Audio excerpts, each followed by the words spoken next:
শক্তির নিত্যতা বা সংরক্ষণ সূত্র। এই সূত্র অনুযায়ী এই পৃথিবীতে মোট শক্তির পরিমাণ নির্দিষ্ট এবং শক্তিকে সৃষ্টিও করা যায় না, ধ্বংসও করা যায় না, শুধুমাত্র এক রূপ থেকে আরেক রূপে পরিবর্তিত করা যায়। একে অনেক সময় যান্ত্রিক শক্তির নিত্যতা বা যান্ত্রিক শক্তির সংরক্ষণ সূত্র বলা হয়। যান্ত্রিক শক্তি বলার কারণ হচ্ছে এই সূত্রটিকে যান্ত্রিক শক্তির রূপান্তর থেকে আসলে পাওয়া যায়। অর্থাৎ যান্ত্রিক শক্তি হচ্ছে সেই শক্তি যেগুলো একাধিক বস্তুর মধ্যে পারস্পরিক অবস্থান এবং গতির সাথে জড়িত।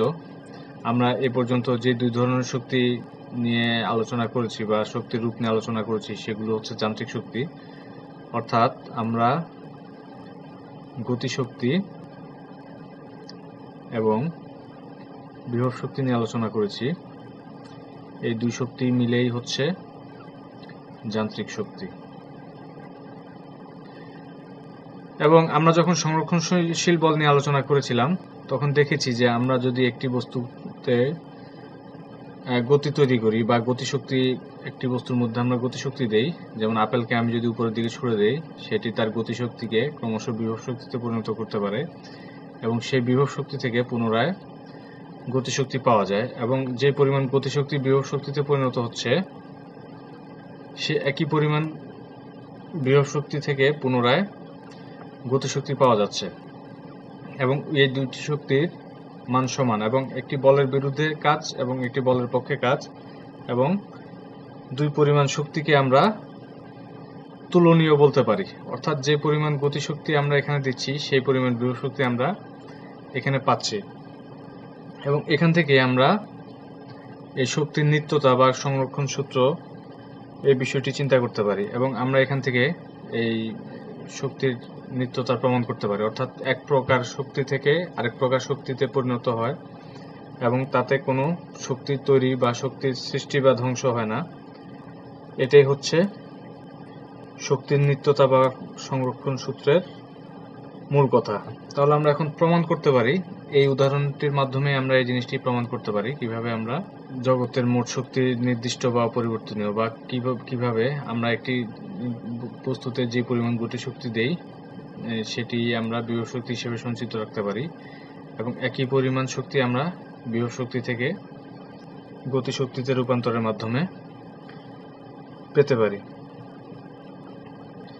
এখন শুরুতে যদি আমরা পড়ন্ত বস্তুর ক্ষেত্রে চিন্তা করি, অভিকর্ষ বলের জন্য যে কাজ হচ্ছে, তাহলে আমরা পড়ন্ত বস্তুর ক্ষেত্রে এই যান্ত্রিক শক্তিটিকে বিবৃত করতে পারি এভাবে: বিনা বাধায় উচ্চ হতে নিম্নে পড়ন্ত বস্তুর যে কোনো মুহূর্তের স্থিতিশক্তি এবং গতিশক্তির মোট সমষ্টি সমান। অর্থাৎ একটি বস্তু যদি উপর থেকে নিচে পড়তে থাকে তাহলে যে কোনো অবস্থায় বিভিন্ন অবস্থানের জন্য তার গতিশক্তি বিভিন্ন হবে এবং বিভব শক্তিও বিভিন্ন হবে, কিন্তু প্রত্যেকটি অবস্থানের জন্য তার মোট গতিশক্তি, যেমন এই অবস্থানে এর গতিশক্তি যদি ek1 হয় এবং বিভব শক্তি যদি হয় ep1, p দ্বারা পোটেনশিয়াল এনার্জি এবং k দ্বারা কাইনেটিক এনার্জি, অর্থাৎ গতিশক্তি এবং বিভব শক্তি বোঝানো হচ্ছে।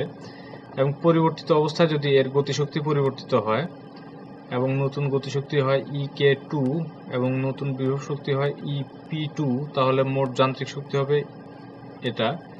এবং শক্তির নিত্যতা অনুযায়ী আমরা এই অবস্থানের এর মোট দুই ধরনের শক্তি সমান হবে এই অবস্থানের এর মোট দুই শক্তির সমান।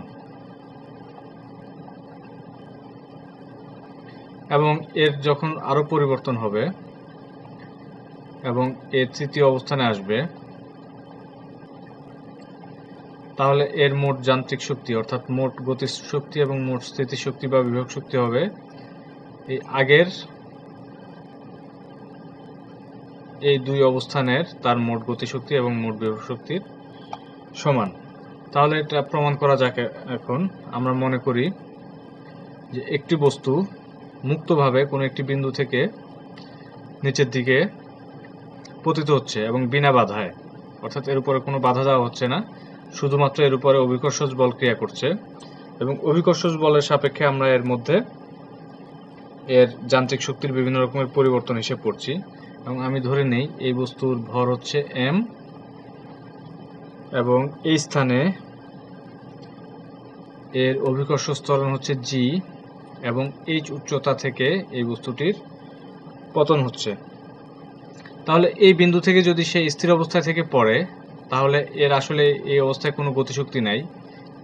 এই যেহেতু একটি বিন্দুতে মোট যান্ত্রিক শক্তি হবে EK প্লাস EP, এখন এই বিন্দুতে এর যেহেতু কোনো গতিশক্তি নাই, তাহলে এর গতিশক্তি EK সমান হবে 0 এবং বিভব শক্তি হবে mgh। এখন এই বিন্দু থেকে যখন সে একটা নির্দিষ্ট x দূরত্ব অতিক্রম করবে, আমরা যদি মোট দূরত্ব এই পরিমাণ ধরে নেই h,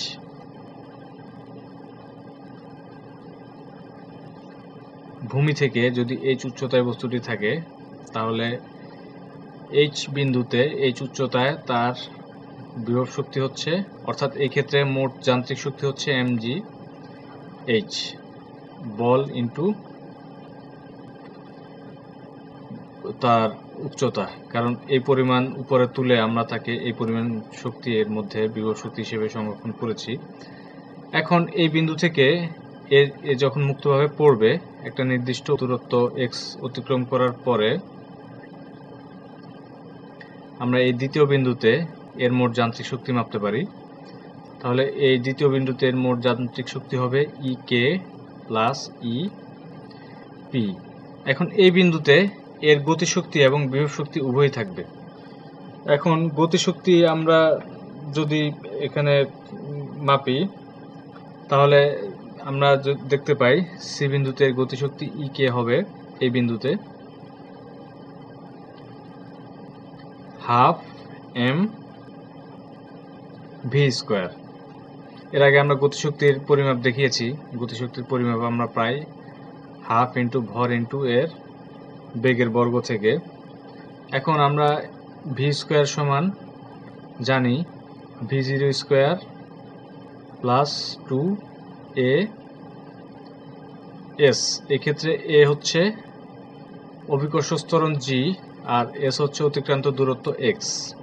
তাহলে আমরা এই মানটি এখানে বসিয়ে দিতে পারি, হাফ mv0² প্লাস 2gx। এবং আমরা জানি যে v0 যার মান হচ্ছে আদিবেগ, আদিবেগ এক্ষেত্রে হচ্ছে 0, কারণ আমরা এটাকে স্থির অবস্থা থেকে এখানে যাত্রা শুরু করেছি। তাহলে এই v0² এর মান হয়ে যাবে 0। তাহলে আমরা এই অংশ থেকে পাচ্ছি এই 2 এবং এই 2 কাটা যাবে mgx, অর্থাৎ EK এর মান হচ্ছে mgx এবং EP এর মান হবে mg। যেহেতু সে এই মুহূর্তে যখন x দূরত্ব অতিক্রম করবে, সে এই মুহূর্তে h-x উচ্চতায় আছে, তাহলে আমরা তার বিভব শক্তি পাচ্ছি mgh-x। তাহলে এখান থেকে আমরা তার বিভব শক্তি পাচ্ছি mgh-mgx, অর্থাৎ এই বিন্দুতে আমরা গতিশক্তি পেলাম mgx এবং বিভব শক্তি পেলাম mgh-mgx। তাহলে আমরা এই দুই শক্তির যোগফল থেকে এই বিন্দুতে তার যান্ত্রিক শক্তি পেতে পারি mgx প্লাস mgh-mgx। তাহলে আমি মোট এই বিন্দুতে তার যান্ত্রিক শক্তি পাচ্ছি, এই দুই বল কাটা গিয়ে এই দুই শক্তি কাটা গিয়ে থাকবে mgh। আমরা একেবারে শুরুর বিন্দুতে পেয়েছিলাম তার মোট শক্তি mgh এবং এই দ্বিতীয় বিন্দুতেও পেলাম mgh। একইভাবে আমি অন্য সব বিন্দুর জন্য আমি এই জিনিসটি দেখাতে পারি। আমার যদি h এর যদি মান বিভিন্ন হয়, তারপরেও আমি দেখব যে এই mgx কাটা গিয়ে শেষ পর্যন্ত থাকছে তার মোট যান্ত্রিক শক্তি mgh। এখন একেবারে যখন ভূমি সংলগ্ন হয়ে যাবে, তখন এই বস্তুর আর বিভব শক্তি থাকবে না, কারণ আমরা একে এই বিন্দু থেকে এই পর্যন্ত তুলে তার বিভব শক্তি দিয়েছিলাম। এখন সে যখন এই উপরের বিন্দু থেকে একেবারে নিচের বিন্দুতে চলে আসবে, তখন সে তার সব বিভব শক্তি খরচ করে ফেলবে এবং যা থাকবে তা হচ্ছে তার গতিশক্তি। অর্থাৎ এই স্থির অবস্থা থেকে তার গতিশক্তি ক্রমশ বৃদ্ধি পেতে পেতে নিচে নামতে থাকবে এবং সেই সাথে তার বিভব শক্তি ক্রমশ হ্রাস পেতে থাকবে। তাহলে একেবারে নিচের বিন্দুতে h=0 এবং গতিশক্তি এবং এই ক্ষেত্রে বিভব শক্তি হচ্ছে 0। আমরা h সমান লিখতে পারি, x সমান লিখতে পারি h, আর মোট উচ্চতা তার h আছে। আমরা এক্ষেত্রে h সমান 0 লিখব না, আমরা x সমান h লিখব। তাহলে আমি যদি এখান থেকে তার গতিশক্তি দেখি, তাহলে আমি গতিশক্তি পাচ্ছি half m v0 square plus 2g। x এর মান এই ক্ষেত্রে হয়ে যাবে h, কারণ সে ইতিমধ্যে h দূরত্ব অতিক্রম করেছে। তাহলে আমি পাচ্ছি mg h, যেহেতু এখানে v0 এর মান 0 এবং আমি যদি এই ক্যালকুলেশন করি, তাহলে এখানে আমি গতিশক্তির মান পাচ্ছি mg h, আর বিভব শক্তি হচ্ছে 0, কেননা তার এখানে আর উচ্চতা নাই। h = যদি 0 চিন্তা করি, তাহলে আমরা পেয়ে যাচ্ছি mg × 0 সমান হচ্ছে 0। অর্থাৎ আমি যে বিন্দুই চিন্তা করি না কেন, প্রত্যেকটা বিন্দুতেই তার আমি মোট যান্ত্রিক শক্তি পাচ্ছি mg h, বা মোট গতিশক্তি এবং বিভব শক্তির পরিমাণ পাচ্ছি mg h। এটাই হচ্ছে একটি অভিকর্ষজ বলের জন্য মুক্তভাবে পড়ন্ত একটি বস্তুর জন্য যান্ত্রিক শক্তির নিত্যতার প্রমাণ। অর্থাৎ এই ক্ষেত্রে আমি দেখতে পাচ্ছি যে একটি পড়ন্ত বস্তুর জন্য কোথাও তার কোনো শক্তি কোনো রকমের পরিবর্তন হচ্ছে না, এবং প্রত্যেক ক্ষেত্রেই প্রত্যেক বিন্দুতে তার শক্তি একই সমান পাওয়া যাচ্ছে। এখন অন্য আরেকটি ক্ষেত্রে আমরা এই প্রয়োগ চিন্তা করতে পারি। যেমন আমরা যদি একটি সরল দোলক কল্পনা করি, আমরা এসএসসিতে যেহেতু সরল দোলক সম্বন্ধে পড়েছি, আমরা জানি যে সরল দোলক কী জিনিস। একটি ওজনহীন সুতার এক প্রান্তে যদি একটি আয়তনহীন ভারী বস্তু ঝুলানো হয়, তাহলে একটি সরল দোলক তৈরি হয়, এবং সরল দোলককে আমরা যদি কিছুটা টেনে ছেড়ে দিই, তাহলে সেটি বারবার আগে পিছিয়ে দুলতে থাকবে, এবং এই ঘটনাটি ঘটবে অভিকর্ষজ বিভব শক্তির বা অভিকর্ষজ বলের প্রভাবে। এবং এই সরল দোলক যখন এক প্রান্ত থেকে আরেক প্রান্তে এভাবে দুলতে থাকবে, তখন তার মধ্যে বারবার স্থিতিশক্তি থেকে গতিশক্তি এবং গতিশক্তি থেকে স্থিতিশক্তিতে পরিবর্তন হতে থাকবে। যেমন আমরা জিনিসটাকে প্রথম থেকে একটু ব্যাখ্যা করি এভাবে। আমি ধরলাম এটি হচ্ছে সরল দোলক, এখানে কোনো এক জায়গায় এটাকে ঝুলানো হয়েছে। এখন আমি যদি এই সরল দোলককে একটু টেনে এক প্রান্ত ধরে বা এই ববটি ধরে আমি যদি এক পাশে এনে ছেড়ে দেই, তাহলে আমি যখন এটাকে টেনে এখানে আনলাম, তখন আমি তার মধ্যে কিছু বিভব শক্তি সঞ্চারিত করলাম। অর্থাৎ আমার সরল দোলকটি যদি স্বাভাবিক অবস্থায় এই অবস্থানে থাকে,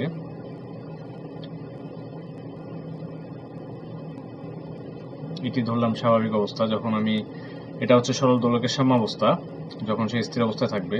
ববটি একটু বড় হয়ে গেছে এখানে। যাই হোক, আমরা ধরলাম যে এটি সরল দোলকের স্বাভাবিক অবস্থা, এবং আমি যখন একটু টেনে এটাকে এই প্রান্তে নিয়ে আসলাম, তখন এই দোলকে কিছুটা বিভব শক্তি সঞ্চারিত হলো, কেননা এই দোলকের উচ্চতা তার সাম্যাবস্থা থেকে বেশি আছে। অর্থাৎ এখানে আমি যখন দোলকটিকে টেনে এখানে নিয়ে আসছি, তখন তার উচ্চতা তার সাম্যাবস্থা থেকে বেশ খানিকটা বেশি, সেটা আমরা দেখাতে পারি এখানে। অর্থাৎ দেখতে পাচ্ছি যে এটাকে আমরা টানলে সে কিছুটা উপরে উঠে। এখন আমি যখন এখানে মহাকর্ষ বা অভিকর্ষজ বিভব শক্তি চিন্তা করব, পৃথিবীর আকর্ষণ বল যেহেতু শুধুমাত্র উলম্ব বরাবর ক্রিয়া করছে, আমি শুধুমাত্র এখানে উলম্ব বরাবর তার উপাংশ নিয়ে চিন্তা করব। এই দোলকের বেগ বা গতি, এই দোলকের গতি যেহেতু বৃত্তাকার পথে হবে, অনেকটা দোলকের গতিপথ এরকম হবে, একবার এদিকে একবার এদিকে, এবং আমি দেখতে পাচ্ছি যে এই দোলকের নিচের দিকেও একটা গতি আছে এবং পাশেও একটা গতি আছে। অর্থাৎ এই বস্তুর গতিটিকে আমি দুই অংশে ভাগ করতে পারি, একটি হচ্ছে নিচের দিকে আর একটি হচ্ছে পাশের দিকে। এখন আমি যখন মহাকর্ষ বা অভিকর্ষ বল নিয়ে চিন্তা করব, যেটা শুধুমাত্র এই ক্ষেত্রে আমার উলম্ব বরাবর ক্রিয়া করছে, আমি তখন শুধুমাত্র উলম্ব বরাবর যে উপাংশ আছে সেই উপাংশ আমার বলের সাপেক্ষে ক্রিয়ারত থাকবে বা বলের বিরুদ্ধে ক্রিয়ারত থাকবে, এবং আমি শুধুমাত্র এই ক্ষেত্রে গতি শক্তি আলোচনার জন্য আমি শুধুমাত্র বা শক্তির নিত্যতা আলোচনার জন্য আমি শুধুমাত্র সেই অংশটুকু চিন্তা করব। তাহলে আমি যখন এটাকে এই সরল দোলকটিকে এখানে এনে ছেড়ে দিচ্ছি, তখন সে ক্রমশ তার সাম্যাবস্থার দিকে যেতে থাকবে এবং তার গতিপথ হবে এমন।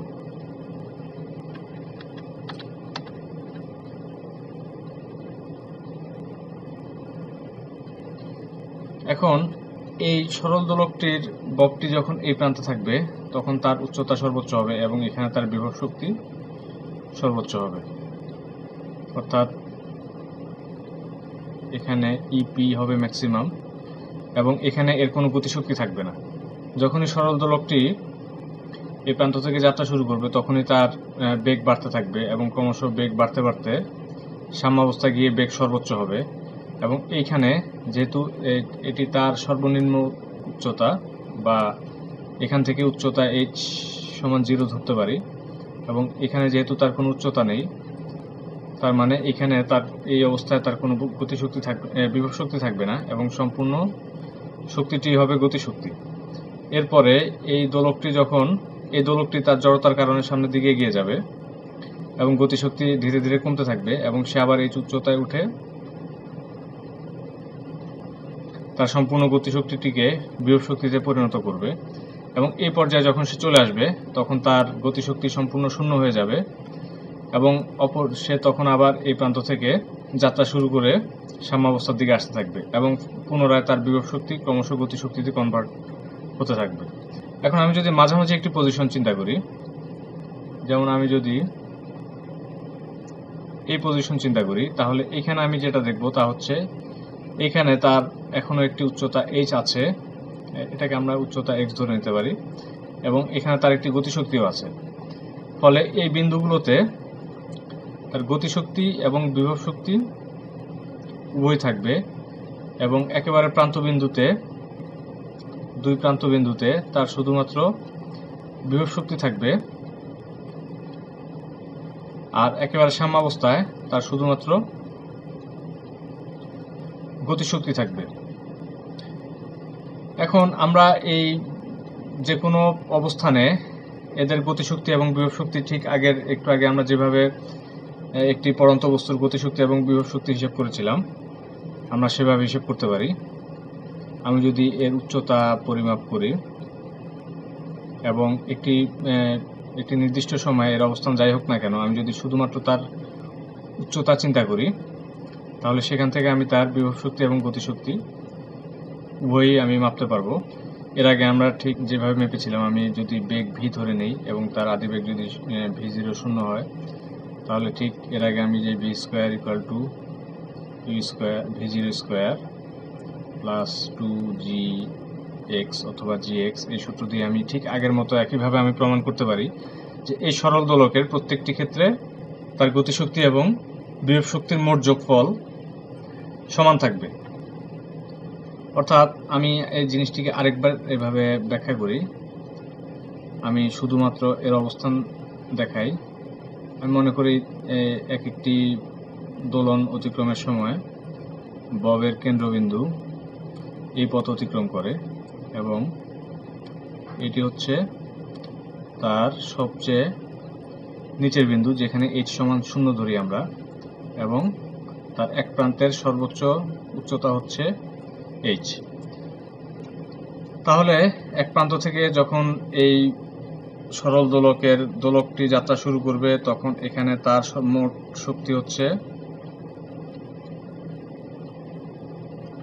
শুধুমাত্র তার বিভব শক্তি, পোটেনশিয়াল এনার্জি, এবং এখান থেকে সে যখন যাত্রা শুরু করবে তখন তার পোটেনশিয়াল এনার্জি আস্তে আস্তে কমতে থাকে এবং এই বিন্দুগুলোতে মাঝপথের যে কোনো বিন্দুতে তার পোটেনশিয়াল এনার্জি অর্থাৎ বিভব শক্তি এবং গতিশক্তি উভয়ই থাকবে।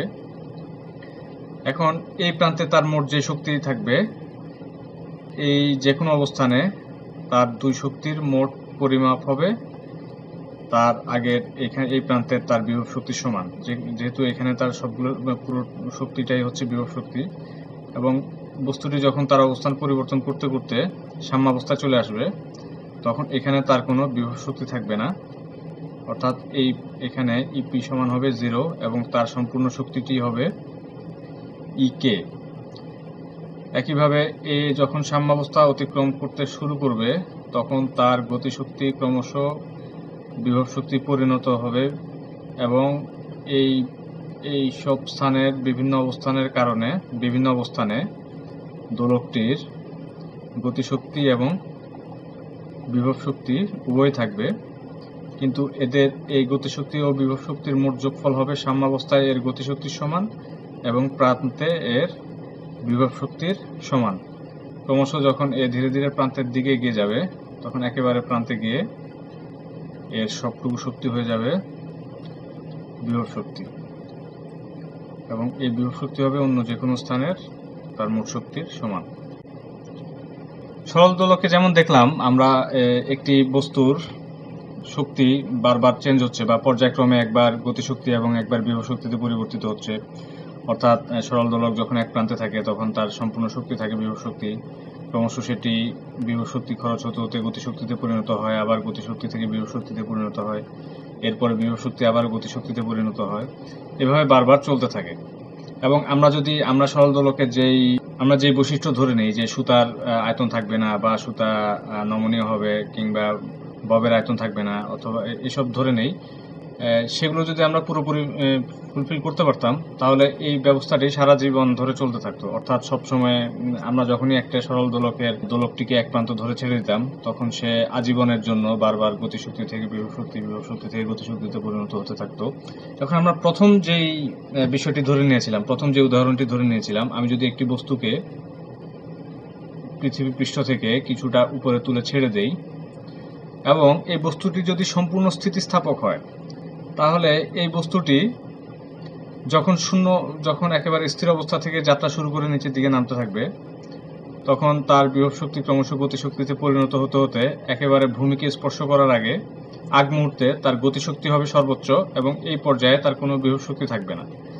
তারপরে এটি যখন ভূমি স্পর্শ করবে এবং যেহেতু এটি সম্পূর্ণ স্থিতিস্থাপক, দুঃখিত হাতের লেখা খুবই খারাপ হচ্ছে, যাই হোক, এখন এই বস্তুটি যখন এটিকে স্পর্শ করবে তখন যেহেতু সম্পূর্ণ স্থিতিস্থাপক সে পুনরায় বিপরীত দিকে যাত্রা শুরু করবে এই ভূপৃষ্ঠের সাথে সংঘর্ষের ফলে এবং তার গতিশক্তি পুনরায় বিভব শক্তিতে পরিণত হতে থাকবে এবং সে যে উচ্চতা থেকে পড়েছিল ঠিক সেই একই উচ্চতা এসে তার সম্পূর্ণ গতিশক্তি বিভব শক্তিতে পরিণত হয়ে যাবে এবং সে আর উপরে উঠবে না এবং এখানে এসে সে থেমে যাবে এবং সম্পূর্ণ গতিশক্তিটুকু বিভব শক্তি হিসেবে সঞ্চয় করে ফেলবে এবং এখান থেকে সে পুনরায় আবার যাত্রা শুরু করবে।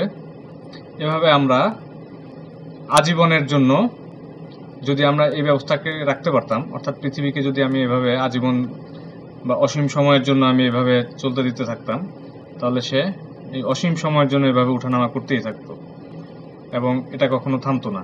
আমরা যদি বাইরে থেকে বল প্রয়োগ না করে এটাকে থামাতাম সেভাবে সম্পূর্ণ স্থিতিস্থাপক একটি বস্তু বারবার এভাবে ড্রপ দিতে থাকতো। কিন্তু বাস্তবে আমরা সম্পূর্ণ স্থিতিস্থাপক একটি বস্তু পাই না। আমরা যদি একটা বলের কথাই চিন্তা করি, আমি যদি এখান থেকে একটা বল আমি যদি উপর থেকে ছেড়ে দেই তাহলে বলটি টেনিস বল হলে যথেষ্ট স্থিতিস্থাপক হবে, কিন্তু তারপরও সে একটা নির্দিষ্ট উচ্চতার বেশি উঠবে না এবং যত স্থিতিস্থাপকতা বেশি হবে তত উপর উঠবে, কিন্তু আমরা সম্পূর্ণ স্থিতিস্থাপক কোনো বস্তু বাস্তবে পাই না। ফলে দেখা যায় যে সে ক্রমশ ধীরে ধীরে এই সংঘর্ষের ফলে সে পুরোপুরি বিপরীত দিকে চলে আসতে পারে না আগের উচ্চতায় এবং ধীরে ধীরে সে তার গতিশক্তি পুরোপুরি বিভব শক্তিতে পরিণত হয় না এবং একসময় সে ভূপৃষ্ঠ সংলগ্ন হয়ে যায়।